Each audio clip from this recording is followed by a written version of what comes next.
Well, welcome to Caracas, and more specifically the National Assembly here, where you can probably hear President Maduro is still delivering his speech. I hope you can hear me above him. This has very much been a historic moment for Venezuela.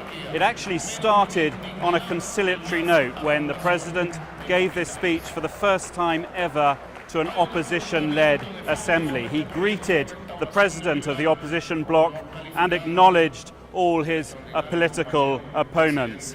But soon that spirit of cooperation did seem to be lost, with the president saying that the opposition wants to take this country back to what he portrays as the elitist rule of the past.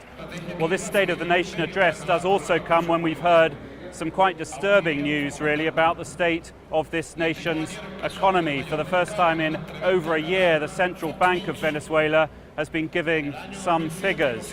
It confirms that inflation here is running at over 140% up to the third quarter of last year, and also up to that same date the economy contracted by 7%.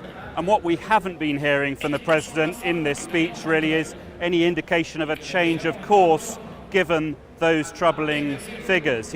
Just before the speech, he declared an economic emergency, and the consequences of that, one consequence may be to limit the opposition parliament's ability to get its way and really change things here.